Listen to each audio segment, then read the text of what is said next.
कारागार राज्य मंत्री सुरेश राही का साक्षात्कार। हर गांव को मिलेगी डिग्री कॉलेज की सौगात। हर गांव में बस स्टॉप बनाने की तैयारी। हर गांव में पार्क बनाने को लेकर क्या बोले कारागार राज्य मंत्री। हर गांव में बारात घर बनाए जाने का प्लान। डॉक्टर अंबेडकर को लेकर क्या बोले कारागार राज्य मंत्री। कारागार सुधार गृह में हुआ बड़ा बदलाव। कारागार राज्य मंत्री सुरेश राही ने दिया महाकुंभ का न्योता। नमस्कार, आप देख रहे हैं आई इंडिया और मैं हूं डॉक्टर पंकज सिंह गौर। नया साल नई उम्मीदें, ये खास कार्यक्रम आई इंडिया आप सभी दर्शकों के लिए लेकर आया है।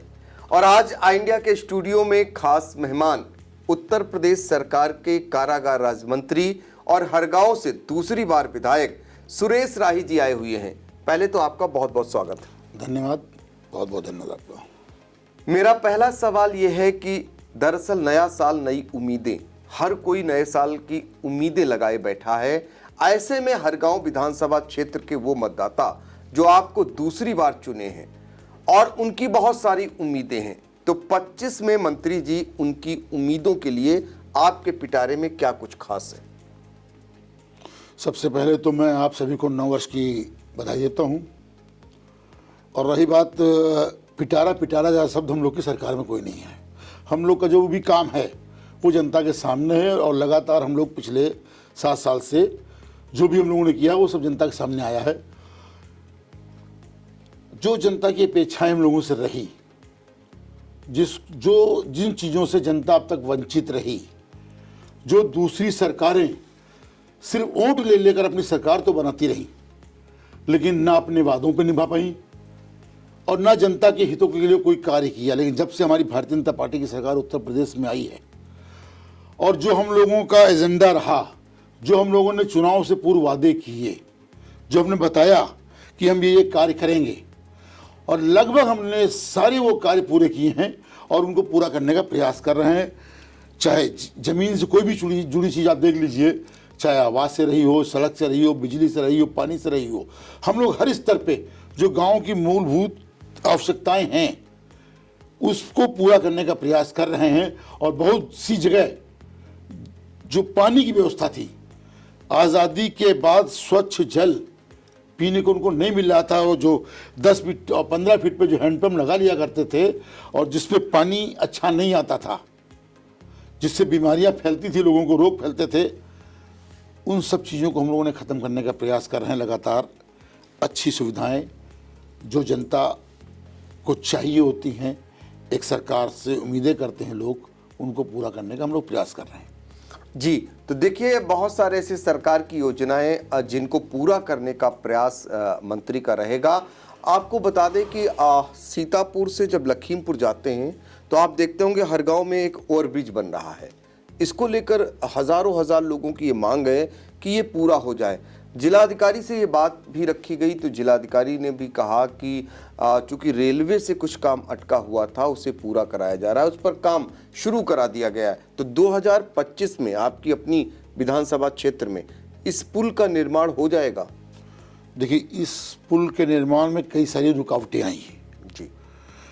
पहले तो वन विभाग ने इसमें जब ये पुल बना, नक्शा बना और पुल बनना प्रारंभ हुआ था, उस समय कहीं से कोई वन विभाग की चीज़ नहीं उसके अंदर थी, क्योंकि वन विभाग भी इसमें सम्मिलित हो रहा है या कोई ऐसी एनओसी की बात थी।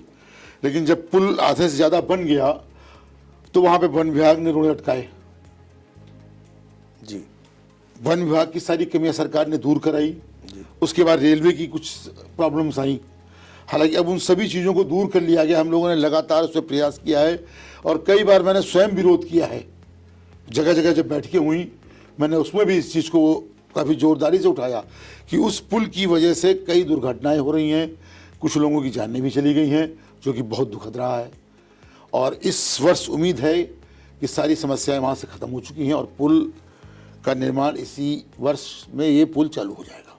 तो अपने आप में बड़ी बात है। सीतापुर का जो हर गांव जब आप जाते हैं, हर गांव से लखीमपुर की तरफ बढ़ते हैं, जो निर्माणाधीन ओवरब्रिज है उसको लेकर खुद मंत्री जी का ये मानना है कि कई दुर्घटनाएं हो चुकी हैं। उन्होंने कई बार कई अवसरों पर कई जगह इस बात को उठाया है। उन्हें भी उम्मीद है कि 2025 में ये पुल बनकर तैयार हो जाएगा और जो आवागमन में दिक्कतें आ रही, जो लोगों की दुर्घटनाओं में जाने जा रही, उन पर रोक लग सकेगी। अब देखना होगा 2025 के लिए वहां की जनता को ये सौगात मिल जाएगी, इस पर भी नजर रहेगी। फिलहाल अगर बात करें हरगांव विधानसभा सीट की, यह आपकी बहुत ही एक समान परंपरागत सीट है, जहां से बाबूजी स्वर्गीय रामलाल लाही जी भी चुनाव लड़े और जीते। लोगों जनता ने जिताया, आपको 2 बार जिताया, आपके बड़े भाई को जिताया। यहाँ पर आप क्या महसूस करते हैं 2025 में?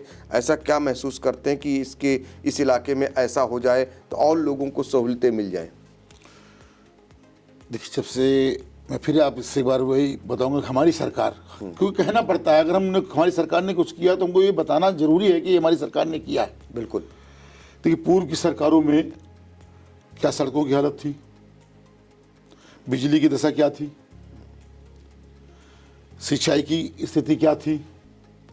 लेकिन जब से हमारी सरकारें हमारी आई है, चाहे किसान हमारा रहा हो, और किसान की सड़कों की स्थिति, अब आप देखिए, आप गांव में जाते हैं तो कहीं आपको कोई समस्या नहीं आती है, आप सीधे बेधड़क गांव पहुंचते हैं, क्योंकि आप मीडिया से संबंधित हैं, आप सब लोग जाते रहते हैं।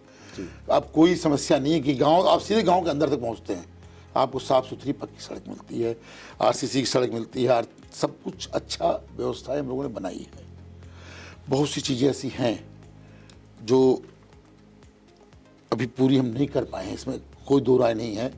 हमारी एक इच्छा थी, मैंने कई मौक़ों पर ये बात कही भी है, पहले भी, मुझे कोई संकोच नहीं है जी जी कि हम अभी उसको पूरा नहीं कर पाए। एक हमारी महाविद्यालय की बात हुई थी, हमारी कन्या महाविद्यालय की, तो मैंने मुख्यमंत्री जी के समक्ष उसको रखा है, 2-3 बार रखा था। तो ये जब पिछली बार हमारी बात हुई थी मुख्यमंत्री जी से, तो मुख्यमंत्री जी ने हमसे कहा था कि कन्या महाविद्यालय की बात नहीं होनी चाहिए, वहाँ पे आप को एजुकेशन की बात के लिए महाविद्यालय की बात करो आप जी। तो शीघ्र ही उस पर कोई ना कोई सकारात्मक बात निकल के आएगी और एक महाविद्यालय वहाँ पे जरूर बनेगा। यानी हरगांव विधानसभा इलाके में एक ऐसा महाविद्यालय जिसमें छात्र और छात्राएं दोनों पढ़ सकेंगे। जी, ये है आपकी प्राथमिकताओं में। जी जी, तो हरगांव के लिए ये अहम जानकारी कि आगे चलकर आपके लिए महाविद्यालय की वकालत उस इलाके के मंत्री द्वारा की जा रही है और सरकार बहुत जल्दी इस क्षेत्र में काम कर सकती है। एक और इसी में हम ऐड करना चाहेंगे, हरगांव इंडिया की टीम जब गई थी तो वहाँ के लोगों की मांग थी कि चूंकि हरगांव से लखीमपुर लोग जाते हैं और सीतापुर आते हैं, एक ऐसा बस स्टैंड बना दिया जाए जिससे जब लोग वाहन की तलाश में खड़े होते हैं तो अक्सर पानी अगर गिर रहा है तो उनको सर ढकने की कहीं जगह नहीं रहती है, तो बस अड्डे की मांग होती है हरगांव से। देखिए, इस विषय पे हम लोग की चर्चा वहाँ के चेयरमैन से भी हुई और वहाँ के स्थानीय लोगों से भी हुई। देखिए, चूँकि मेन रोड है पूरी वो, और यदि कहीं बस स्टैंड बन रहा है, हर आदमी वहाँ पे चाह रहा है कि बस स्टैंड बन जाए, बस एक स्टैंड बन जाए यहाँ पे, लेकिन कोई भी अपने सामने वहाँ बनने नहीं देना चाह रहा है। ये भी एक दुर्भाग्य है। सब चाहते हैं कि इनके घर के आगे बन जाए, इनके घर के आगे बन जाए, इनके घर के आगे बन जाए। ये समस्या वहाँ पे है। हम लोगों ने कई बार चर्चा की यहाँ स्टैंड बन जाए, हमने अपने कहा, मैंने विधायक ने से भी बनवा सकते हैं, कोई समस्या नहीं, पैसे की कोई समस्या नहीं है, लेकिन हर आदमी ये चाह रहा है कि थोड़ा आगे बढ़ जाए, थोड़ा आगे बढ़ जाए। जब थोड़ा आगे बढ़ते हैं तो वहाँ बाजार आ जाती है। अब वहाँ दुकानदार सारे हैं, तो वो नहीं चाहते कि हमारे यहाँ बस स्टैंड यहाँ आगे सामने बने, और बस स्टैंड तो सड़क पर ही बन सकता है, तो उसके लिए लोगों की सहमति नहीं बन पा रही कहाँ बने, इस वजह से वो लटका हुआ है। वरना बस स्टैंड तो पिछले कार्यकाल में हमारे बन गया होता वहाँ पे। कहने का मतलब है, अगर लोग सहमत हो जाएंगे तो आप तैयार हैं बस स्टैंड बनाने वहाँ कोई समस्या नहीं है, धन की कोई समस्या नहीं वहाँ पे है, लेकिन लोगों की सहमति तो चाहिए। बिल्कुल, क्योंकि मुख्य मार्ग है और सबके घर सामने पड़ रहे हैं वहाँ पे, ये थोड़ी सी समस्या हमें लोग स्थानीय लोगों की आ रही है, तो इस वजह से थोड़ा सा वो अभी मामला रुका हुआ। लेकिन वार्ता चल रही लोगों से है कि भाई कहीं ना कहीं स्थान आप बताओ हमको जहाँ बन सके, आप लोग सहमति देकर, तो अभी उस पर बात चल रही है और उम्मीद है जल्द ही जल्द कोई निर्णय निकल आएगा। अगर हरगांव नगर पंचायत की बात करें तो यहाँ पर आदर्श नगर पंचायत है जी, आपकी जी। ऐसे में वहाँ के लोग चाहते हैं एक अच्छा सा पार्क बने, उनके बच्चे भी खेल सकें और शहर जैसा अनुभूति कर सकें। देखिए, वहाँ पर पार्क की अगर बात करें तो एक दुबे तालाब है वहाँ पे भी जी, जिसका भी हमने उसका जीर्णोद्धार पूरा कराया, सौंदर्यीकरण कार्य भी उसका चल रहा है, आसपास पक्का बन गया है। और उसके बगल में ठीक जैसे पुराने प्लास्टिक जो हमारी बचे खुचे प्लास्टिक से, कचरे से एक पार्क का निर्माण कराया, वहाँ गया है अभी नगर पालिका के द्वारा, और बड़ा सुंदर पार्क बना है। टायर का किस इस्तेमाल हम किस तरीके से कर सकते हैं, टायर खराब हो जाता है तो लोग फेंक देते हैं, उन टायरों से झूले बनाए गए हैं, उन टायरों की कुर्सी बनाई गई है। एक पार्क बड़ा अच्छा बना वहाँ पे है, निष्प्रयोज्य चीज़ों हाँ, से। निष्प्रयोज्य चीज़ों से हमने एक बड़ा अच्छा वहाँ पे एक पार्क बनाया है। और अभी हमारी वहाँ पे एक है कि एक बारात घर, जी, कि वहाँ एक बात चल रही है कि बीच में कहीं एक बारात घर बन जाए, जिससे कम पैसे में वहाँ पे लोग जो हैं, वहाँ के उन लोगों का शादी वादी करने की व्यवस्था वहाँ बन जाए। तो एक हम लोग वहाँ पे चर्चा कर रहे हैं और उसी के उस पर कोई ना कोई एक बारात घर की बात चल रही है वहाँ पे। तो देखिए 2025 उम्मीदों का साल, इसी पर हम चर्चा कर रहे हैं उत्तर प्रदेश सरकार के कारागार राज्य मंत्री और हरगांव विधानसभा क्षेत्र से दूसरी बार विधायक सुरेश राही जी से। और ये हरगांव वालों के लिए खुशखबरी की बात है कि मंत्री जी का प्रयास है कि ज़रूरतमंद जो अपनी बिटिया के हाथ पीला करना चाहते हैं तो उनके लिए बारात घर कम रुपयों में उपलब्ध हो सके, क्योंकि बहुत सारे ऐसे लोग जो अपनी बिटिया की शादी बड़े गेस्ट हाउस में नहीं कर सकते हैं या उनके लिए उतनी सुविधा उपलब्ध नहीं हो सकती, उनके लिए एक बारात घर 2025 में बनाए जाने को लेकर आपका प्रयास रहेगा। ये तो बारात घर की बात हो गई। इसके अलावा अगर हरगांव इलाके की बात करें तो बाबूजी स्वर्गीय रामलाल लाही जी भी इसी क्षेत्र से आते थे। उन्होंने भी अपने समय में वहाँ कुछ काम कराए होंगे, कुछ सपने देखे होंगे, कुछ उस क्षेत्र के लिए आपको कभी बोले होंगे। तो आप भी सोचते होंगे हरगांव को हम एक और बड़ी पहचान दिलाएं, चूँकि अभी आप राज्य मंत्री हैं, स्वाभाविक है प्रमोशन तो आगे होता है, तो उस क्षेत्र का भी प्रमोशन होता चले। देखिए, पिताजी का सिर्फ एक ही बात हमको हमेशा समझाते थे कि विधायक बनने के बाद आप जनता से जुड़ रही है। जनता की बहुत बड़ी इच्छाएं नहीं होती हैं। हाँ, आप उनको बड़ी बड़ी चीज़ क्या दे सकते हो सामूहिक रूप से, वो थोड़ा सा उनके लिए माने रखता है, लेकिन व्यक्तिगत उनकी कोई बहुत बड़ी इच्छा नहीं होती है। आप जनता के बीच में बने रहिए, उनकी छोटी छोटी समस्याएं होती हैं, छोटे छोटे दुख दर्द जो उनके होते हैं, आप उनको दूर करते रहो। आप उनके बीच में जब जाओगे तो आपको पता लगेगा कि इनकी समस्या क्या है, इनका दुख क्या है। तो मैं लगातार प्रयास करता रहता हूँ कि जनता के बीच में जाऊँ, उनके दुख दर्द को समझने का प्रयास करूँ। जनता ने कभी कोई बहुत बड़ी चीज़ उनकी नहीं इच्छा होती हमें ये मिल जाए वो मिल जाए, कभी उनकी इच्छा नहीं। वो बस चाहते हम सुकून से जीवन जिएं, सुकून की ज़िंदगी हमारी रहे, हमेशा उसी में वो रहते हैं, क्योंकि हम नज़दीक से उनको देखे हैं। कभी कोई बड़ी चीज़ की डिमांड उनकी नहीं रही। बस ये है कि उन्हें तकलीफ़ ना हो, शासन प्रशासन से उन्हें कभी कोई समस्या ना आने पाए, कोई उन्हें निर्दोष सताए ना, और उसका हम लोग प्रयास करते रहते हैं, उनके बीच में रहते हैं कि उन्हें कोई दुख दर्द ना हो, कोई गलत आदमी उनको सताने ना पाए। बस उनकी इतनी सी खाली इच्छा होती है। बहुत बड़ी इच्छा जनता ने कभी नहीं मांगी। हाँ, सामूहिक तौर पर जरूर सोचते हैं कि हमारे क्षेत्र के विकास के लिए यहाँ कोई उद्योग लग जाए जिससे हमारे लोग वहाँ काम कर सकें। ये उनका सामूहिक एक होता है, व्यक्तिगत नहीं होता कि हमारा बेटा वहाँ नौकरी करने लग जाए। उनका ये होता है कि अगर यहाँ फैक्ट्री लग जाएगी तो हो सकता है हमारा लड़का यहाँ पर नौकरी करने लग जाए, तो नज़दीक उसको बच्चे को काम मिल जाएगा। लेकिन ये सब सामूहिक रूप से उनकी सबकी सोच होती है। व्यक्तिगत रूप से बहुत उनका सामान्य, उनकी जो है मांगे होती है, बड़ी सामान्य से मांगे होती हैं, और हम लोग प्रयास करते हैं उनके बीच में रह के उनका दुख दर्द बांटते रहें। और हम लोग जैसे हमारे क्षेत्र में हरगांव, अभी आपने पिताजी के बारे में बोला, पिताजी ने हमेशा प्रयास किया कि उद्योग यहाँ लगते रहें। जी, हमारे क्षेत्र में हरगांव फैक्ट्री में शुगर फैक्ट्री लगी हुई है। पिताजी ने कई प्रयास करके, अभी रामगढ़ का आप देख लें, जवाहरपुर का आप देख लें, उनके कार्यकाल में सब लगी हुई फैक्ट्रियाँ। ये नलकूप की बात करें, हमारे पिता ने बहुत सारे नलकूप लगाए, उसमें सिंचाई के साधन बहुत कम थे। जी, काफ़ी सारे नलकूप लगाए, आपके माध्यम से ही उनकी संख्या भी आप लोगों ने बताई। जी, क्योंकि उस समय गिनती के नलकूप हुआ करते, बाद में जब वो हटे तो उसमें संख्या 500 से ऊपर थी। तो हम लोग प्रयास करते हैं कि ये सब चीज़ें सिंचाई जैसी चीज़ें ना, तो ये व्यक्तिगत नहीं है, सामूहिक रूप से हैं। जनता कभी कोई व्यक्तिगत चीज़ नहीं मांगती कि हमको ये मिल जाए। उनके जो भी सोच होती है वो सामूहिक होती है।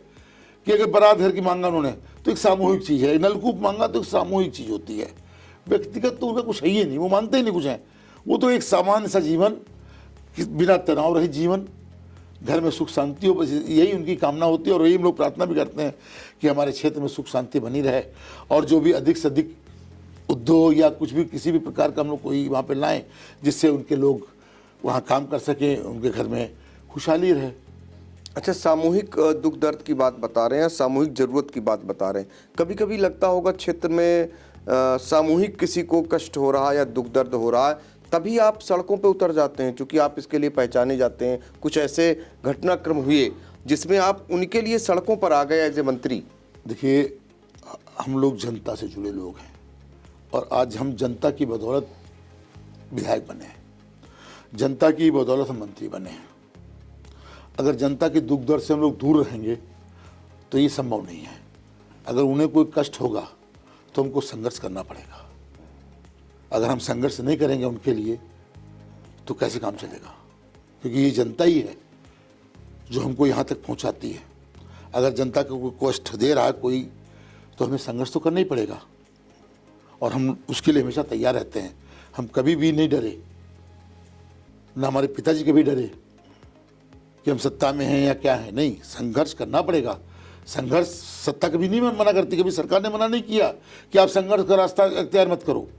संघर्ष हमारा जन्मसिद्ध अधिकार है, हम उसको संघर्ष करके ही यहाँ तक पहुँचे हैं।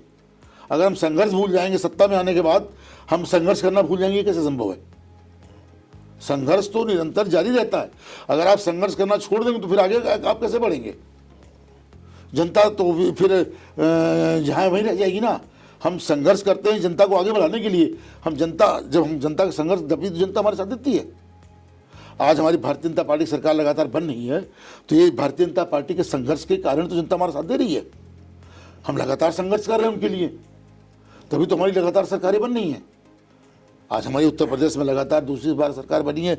विपक्षियों ने कितना प्रलोभन दिया, कितने अनाप शनाप अनर्गल आरोप लगाए, कितना किस तरीके से संविधान और ये सब दुनियादारी की बातें करी, लेकिन जनता हमारे साथ थी।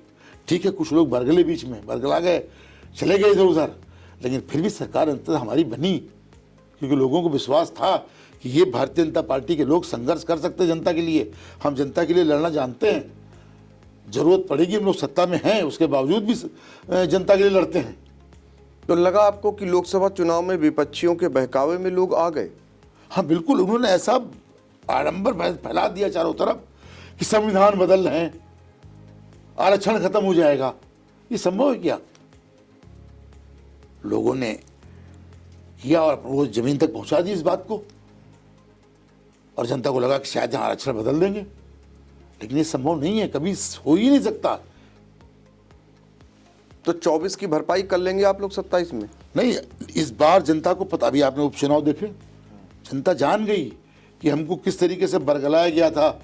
हम धोखे में आ गए। हम लोग, जो चीज़ संभव नहीं है इन लोगों ने हम लोगों को बता दिया, कि हमारे दिमाग में भर दिया कि संविधान बदल देंगे। संविधान कहीं बदला जाता है? अच्छा, अभी भी विपक्षी पार्टियां अंबेडकर जी के मुद्दे को जिस तरीके से उठा रही हैं, तो लगता नहीं कि जनता को अपने तरफ मोड़ने में वो जुटी हुई हैं? देखिए, सिर्फ एक मुद्दा बना सकते हैं लोग।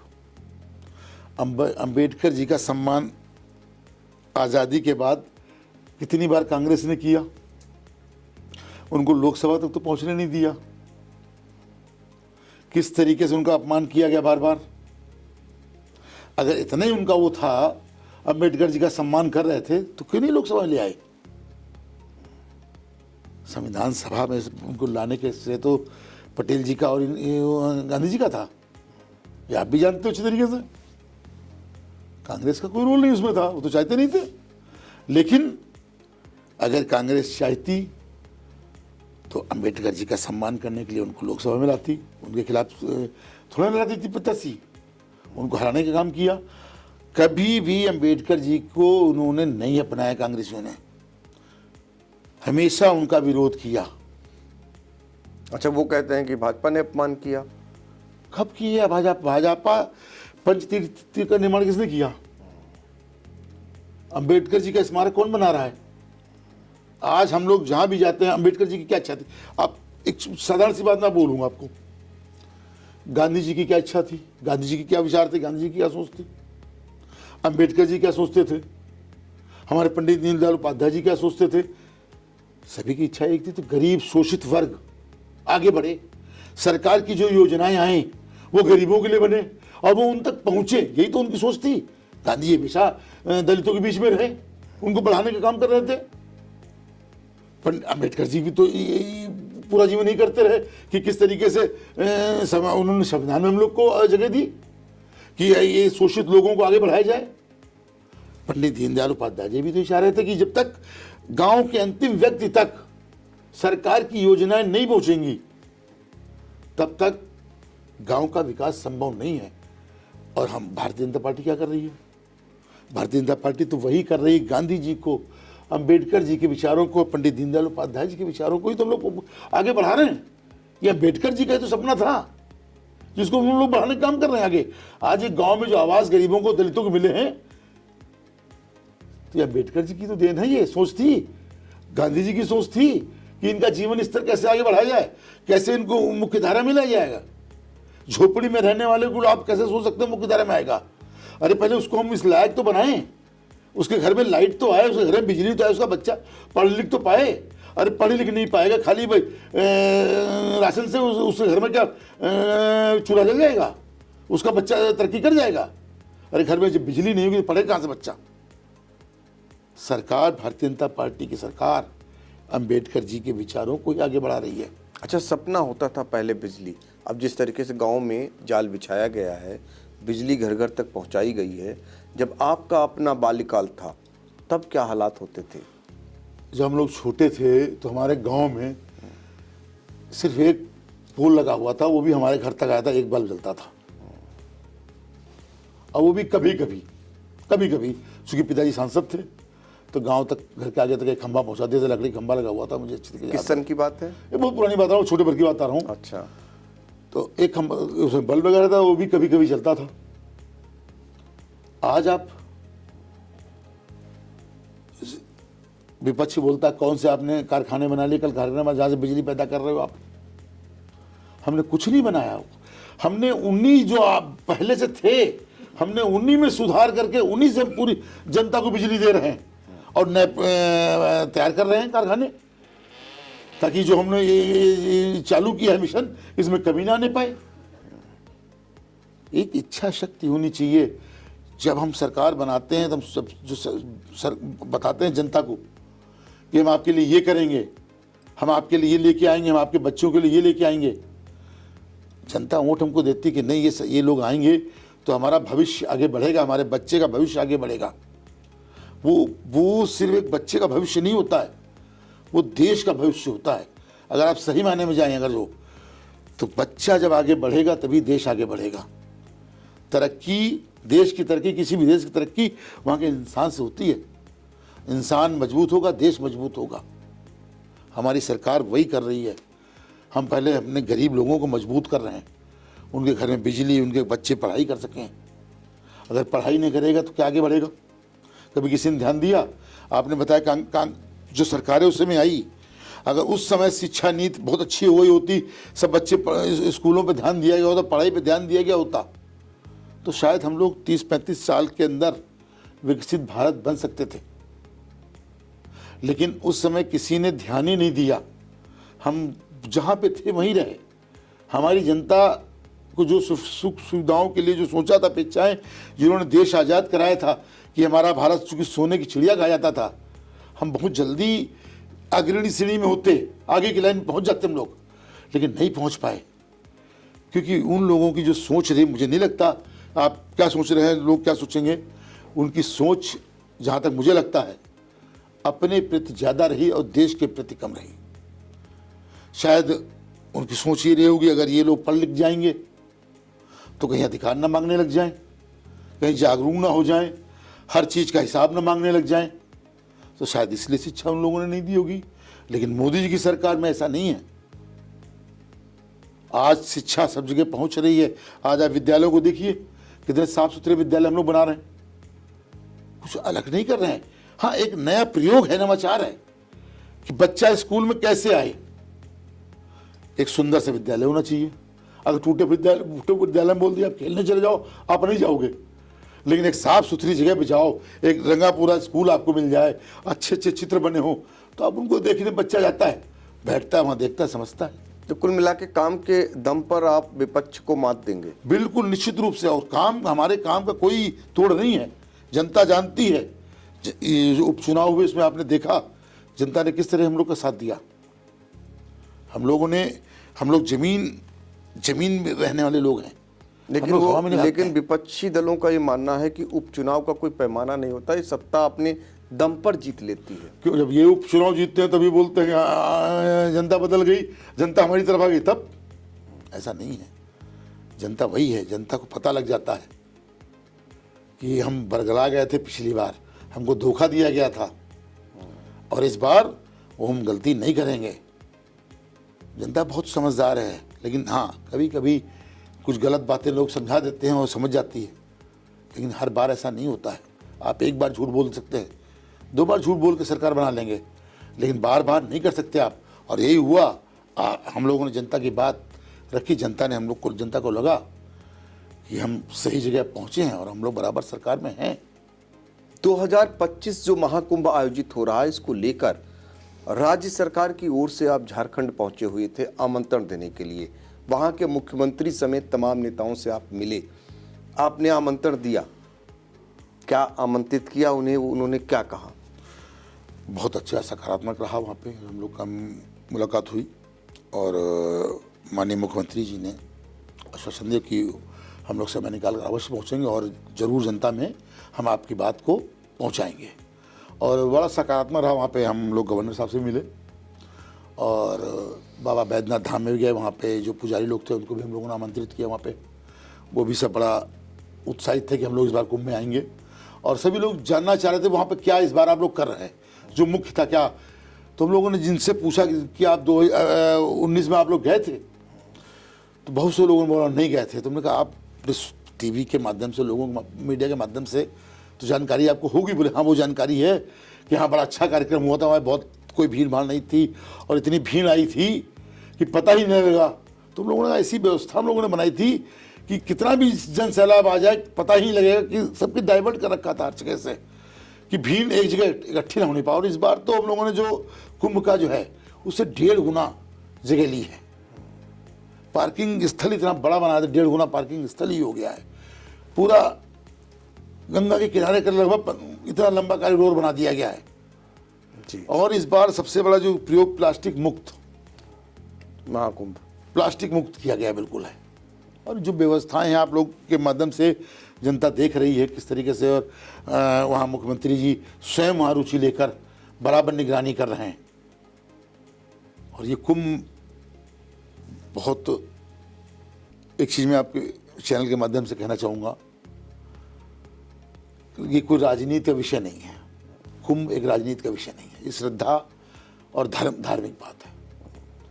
विरोधी लोग जो बोल रहे हैं हमारे कुंभ के लिए कि सरकार कुंभ कर रही है, क्यों नहीं करना चाहिए?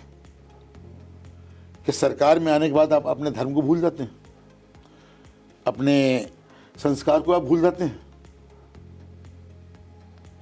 जो सरकारें आती है उनका दायित्व होता है अपने धर्म की, अपने संस्कारों की रक्षा करें। जो भी धर्म हो वहाँ पे रह रहे हों, जितने भी धर्म हो, उन सबकी हमारी जिम्मेदारी होती है कि हम उनकी रक्षा करें, उनको बढ़ाएं। हम जो पूर्व की सरकारें आई, मुझे नहीं कहना चाहिए लेकिन फिर भी मैं कहना चाहूँगा, हमारे सनातन पे किसी ने ध्यान नहीं दिया, सनातन पे किसी ने ध्यान नहीं दिया। तो कुंभ के जरिए सनातन का बड़ा संदेश देने की तैयारी है? बिल्कुल ज़रूर है, और पूरा प्रयास है कि इस बार पिछली बार से दुगनी जनता आएगी। वहाँ पे श्रद्धालु लोग पहुँचेंगे और बिना किसी, देखिए कुंभ, हिंदुस्तान जो है जातियों का देश है, बहुत सारी जातियाँ हैं, लेकिन ये ऐसे त्यौहार हम लोग के हैं जहाँ लोग जातियों को भूल कर एक साथ डुबकी लगाते हैं वहाँ पे। बिल्कुल। तो ये हमारे संस्कारों को जोड़ता है, समाज को जोड़ने का काम कर रहा है। तो हम लोग को जाना चाहिए, देखना चाहिए। ये हम अपनी जो परंपराएं, हमारी प्राचीन परंपराएं हैं, हमारे संस्कार हैं, सनातन धर्म की जो हमारी पुरानी चीज़ें, इनको हमको भूलना नहीं चाहिए, इनको सहज कर रखना चाहिए। और मैं आपके चैनल के माध्यम से सभी को न्योता भी दे रहा हूं कि आप सब लोग इस बार कुंभ में अवश्य आएं। तो कुंभ में अवश्य जाएं। और निमंत्रण देने के लिए झारखंड पहुंचे हुए थे कारागार राज्य मंत्री, वहां के गवर्नर, वहां के मुख्यमंत्री और तमाम ऐसे संत महात्माओं को आप आमंत्रित करके आए हैं। जो महाकुंभ 13 जनवरी से प्रयागराज में शुरू होने जा रहा है उसके लिए, और सीतापुर वासियों से भी आप आग्रह कर रहे हैं कि इस बार कुंभ ज़रूर आएँ, क्योंकि यहाँ से सनातन का जो संदेश जाना है वो दिया जाएगा। बहुत सारी आपसे मैंने बातें की, चूँकि उत्तर प्रदेश सरकार के आप कारागार राज्य मंत्री हैं और बाराबंकी जनपद के आप प्रभारी मंत्री भी हैं, पड़ोसी जनपद है, बहुत सारी रिश्तेदारियां सीतापुर में बाराबंकी की हैं। ऐसे में बाराबंकी आपका आना जाना रहता ही है, स्वाभाविक है। वहाँ के लिए भी जब बहुत सारी बैठकें आप करते होंगे, खाका खींचा जाता होगा बाराबंकी के विकास को लेकर, तो कुछ ऐसी प्राथमिकताएं, कुछ ऐसा संदेश जो अधीनस्थों को भी आप दे सके वहाँ के। देखिए, प्रभारी मंत्री होने के नाते हमारा जो कार्य होता है, जो सरकार की योजनाएं हैं, जो सरकारी कार्य हैं वो सुचारू रूप से हों, जो सरकार की योजनाएं वो जनता तक पहुंच रही हैं वो उनको देखना होता है। तो फिलहाल तो वहाँ पे भी कार्य वहाँ अच्छा चल रहा है, ठीक चल रहा है। सारी योजनाएं भी हमारी 2 बैठकें हो चुकी हैं हमारी जी, और लगभग जो कार्य वहाँ चल रहे हैं संतोषजनक हैं। 2 बैठकें लेने के बाद मुझे लगता है कि जो सरकारी हमारी योजनाएं हैं अधिकारी उसको जनता तक पहुँचाने का कार्य कर रहे हैं, और जो सरकार की मंशा के अनुरूप ही वहाँ सारा कार्य हो रहा है। तो बाराबंकी की व्यवस्थाएं, जो योजनाएं हैं वो धरातल तक पहुंच रही हैं जी। कारागार राज्य मंत्री होने के नाते बहुत सारी जेलों का हम देख रहे हैं कि अब जेलें पहले जैसी नहीं रही, सुधार गृह के रूप में वो परिवर्तित हो रही हैं। तो उत्तर प्रदेश की जेलों को लेकर क्या कुछ कहना चाहेंगे, और जो वहाँ की व्यवस्थाएं हैं उसके बारे में क्या बताना चाहेंगे? देखिए, आपने पहले ही बोल दिया कि पहले जैसी व्यवस्थाएं अब वहाँ नहीं रही जेलों में। जो पहले एक जिस तरीके से माहौल था वहाँ पे, जब से हमारी सरकार आई, जेलों की स्थिति बहुत खराब थी। सिर्फ जेल को जेल बोलते थे। अभी आपने एक शब्द बोला सुधार गृह, कारागार एवं सुधार गृह जी, पूरा नाम यही है। तो जो कारागार में आया है, जिसने अपराध किया है, तो वो जीवन भर के लिए अपराधी नहीं हो गया। बिल्कुल, पश्चाताप भी होता है। जो उसने अपराध किया उसका दंड भी एक होता है। दंड देने का काम अदालत का है, अदालत दंड देती है और वो दंड अपना वहाँ कारागार में पूरा करता है। लेकिन ये नहीं है कि कारागार में पहुँच गया तो उसका वो ज़िंदगी भर के लिए उसका जीवन को ठप्पा लग गया। नहीं, ऐसा नहीं होना चाहिए। हम लोग की जो सोच थी कि जो कारागार में गया है उसने अपनी सज़ा पूरी की, पश्चाताप किया और बाहर निकल कर एक नेक नागरिक बने, ताकि समाज में पुनः वो जो उसको एक स्थान मिले। जैसे कारागार में लोग जाते हैं, अरे भाई जेल चला है, गड़बड़ आदमी, गलत आदमी है ये। नहीं, ऐसा नहीं। उसने पश्चाताप किया वहाँ पे जी, उसने अपनी सज़ा पूरी की है। तो अब उसको उस तरीके से हमें भेदभाव नहीं करना चाहिए। उसको भी एक समाज में पुराने अच्छे से आके रहे, फिर से एक बार रहे जी। गलती की, सज़ा पाया हो। लेकिन पहले क्या था, कोई ऐसी व्यवस्थाएं नहीं थी कि वो बाहर निकल के कोई काम कर सके। काम को देता नहीं था, नौकरी पे कोई रखता नहीं था, और जो वहाँ योजनाएं थी उन पर किसी ने कोई ध्यान नहीं दिया कि क्या करना चाहिए, क्या नहीं करना चाहिए इनके लिए। जब से हमारी सरकार आई, हम लोगों ने जेलों के लिए जो काम कर सकते थे, चाहे वो मिट्टी की कला हो, तमाम तरह की कलाएँ हैं, बढ़ईगिरी है, मतलब कुछ भी काम कर सकते हो उन पे उनको बढ़ाया गया। कालीन बना सकते हैं, कुछ भी बना हुनरमंद बनाया जो भी हुनरमंद उनके अंदर है उसको किसी तरह उभार के। और होते ही ऐसा नहीं है कि कोई आदमी जिसने अपराध किया उसको मालूम होता है वो उसमें आगे बढ़ सकता है। तो इस तरीके से कार्य किए गए और उनको उसी में लगाया गया। हमारे कैदी इस समय बहुत अच्छा काम कर रहे हैं। मिट्टी के दिए बना रहे हैं, तमाम तरीके के लकड़ी के काम कर रहे हैं, कालीने बना रहे हैं, साक्षर भी बनाने काम कर रहे हैं। साक्षर तो हम लोगों ने सब जगह निश्चित कर रखा। वहाँ पे पढ़ाई तो होनी है। और जिन्होंने अपराध किया, जैसे अपराध किया तो उसका मन शांत रहता है। अब हम काम उसको कैसे कराएंगे? भाई उसने अपराध किया, जेल गया हुआ है, अब वो माहौल तो बाहर जैसा माहौल नहीं मिलता उसको, है तो उसको शांत कैसे किया जाए ताकि जो हम लोगों ने काम सोचे हैं उस काम में उसका ध्यान कैसे आए। तो जब तक उसको हम योग और उसका ध्यान परिवर्तित नहीं करेंगे तो इसके लिए हम लोगों ने वहाँ पे थोड़ा सा कि भगवान का नाम ले, सुबह मंत्र का जाप कराते हैं, गायत्री मंत्र पढ़ाया जाता है। अगर गायत्री मंत्र पढ़ते हैं, कोई भी मंत्र, किसी भी प्रकार की मंत्र पढ़ो तो थोड़ा मन में शांति मिलती है और आत्मबल मिलता है कि हाँ चलिए ठीक है। धीरे धीरे उसको एक अंदर से एक ऊर्जा जागृत होती है और फिर आगे उसको कुछ बढ़ने की ललक होती है आगे कि हाँ चलो हम आगे बढ़ते हैं, हमने गलती की है, और फिर वो धीरे धीरे अपनी शैली बदलता है। और इस समय उसी का नतीजा है आज ये कि आज हमारे कैदियों को आप देखिए हर जेल के अंदर कुछ ना कुछ नया काम कर रहे हैं, कोई ना कोई नई चीज़ बना रहे हैं, मोमबत्तियाँ बना रहे हैं। हमारी जो वहाँ पे महिलाएं बंद हैं हमारी हैं, वो भी बेचारी बहुत सारे काम कर रही हैं, झूमर उमर इस तरीके की बड़ी चीज़ें बना रही हैं। कपड़े मिल जाते हैं, कपड़े के कतरों से तमाम चीज़ें बना रही हैं। आप घर में लाइए, लटकाइए, उनको बड़े अच्छे लगते हैं वो चीज़ें। चूड़ियों का कई चीज़ें मिल जाती है, उससे बनाते हैं। तो ये कि जब उनका मन एक शांत होता है, स्थिर होता है, तब उनका मन लगता है। तो इसीलिए हम लोगों ने वहाँ पे योग और इस तरह से धार्मिक आयोजन कराया था कि उनको थोड़ा सा मन में परिवर्तन हो और एकाग्रता उनके अंदर आए, ताकि वो अपने जीवन जो उन्होंने किया है, गलत काम किया है, उसका पश्चाताप का भावना उनके अंदर जागृत कि हमने गलत काम किया था और हमको सुधार लाना है। बिल्कुल, उत्तर प्रदेश की जेलें जो अब सुधार गृह बन गई हैं और वहाँ के बंदी और कैदी जिन्हें हुनरमंद बनाने का काम किया जा रहा है, इसमें कोई शक नहीं कि अभी आपने देखा जब गर्मियों का सीजन था तो उत्तर प्रदेश में डेंगू यानी मच्छर जनित तमाम ऐसे रोगों का प्रकोप आपको सुनाई दिया, बहुत सारे लोगों की जानें तक चली गईं। लेकिन जेलों से जहां हजारों हजार की संख्या में कैदी बंदी बंद हैं, किसी भी जेल से संभवतः ऐसी खबर नहीं आई कि एक भी मच्छर वहां पहुंच पाया हो। ये साफ सफाई की तो बात होगी, नहीं तो वहाँ से भी आवाज़ आती कि इतने कैदी डेंगू के पीड़ित पाए गए या फिर मलेरिया के पीड़ित पाए गए या चिकनगुनिया जैसे रोग के पीड़ित पाए गए। सीतापुर जेल की ही अगर बात करें, जो आपके गृह जिला की जेल है, यहाँ भी हजारों की संख्या में कैदी बंदी हैं, लेकिन यहाँ से भी कोई ऐसी खबर नहीं आई।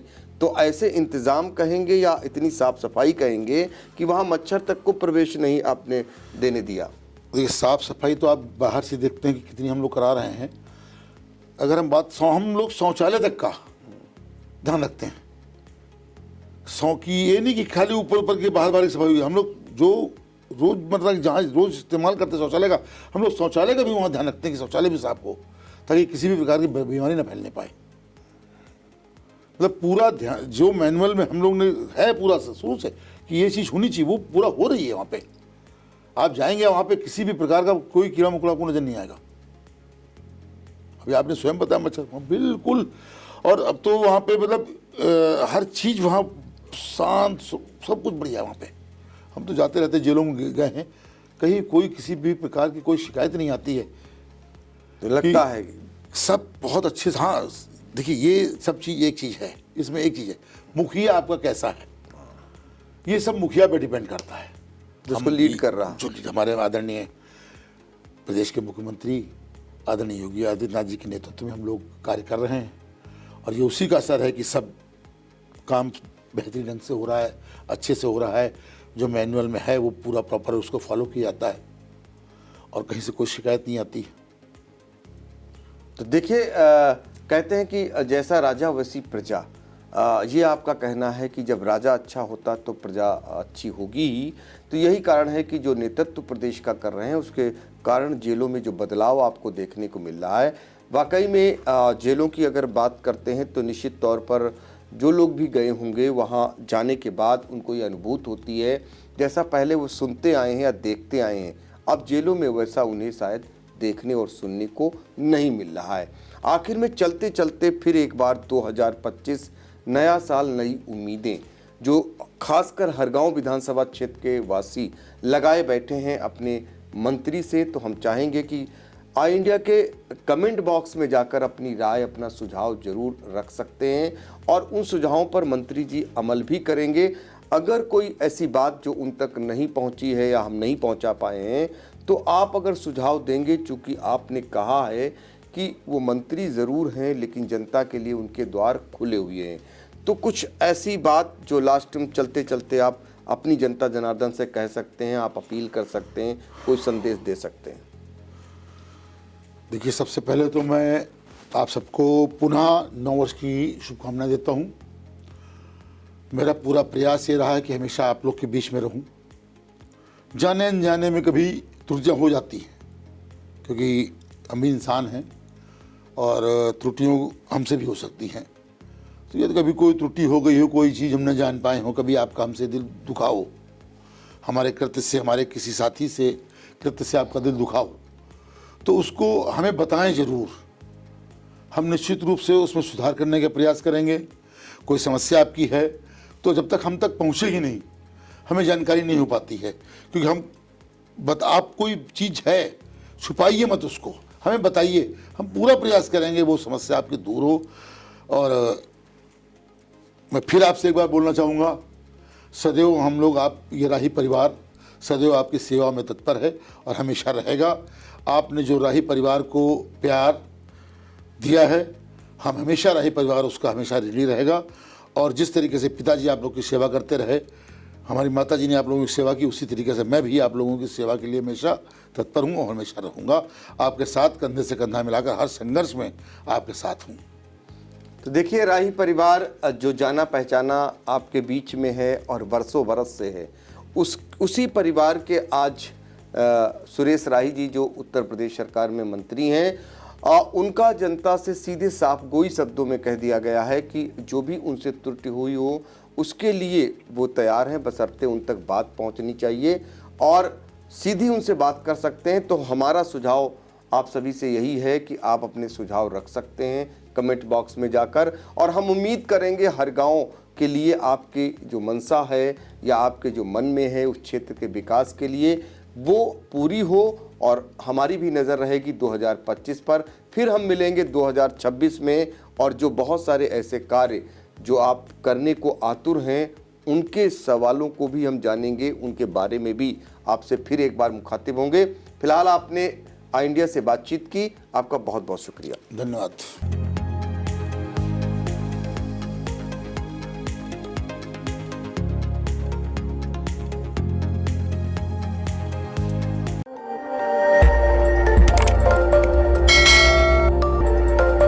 खबर आपकी, नजर हमारी। देखते रहिए आई इंडिया।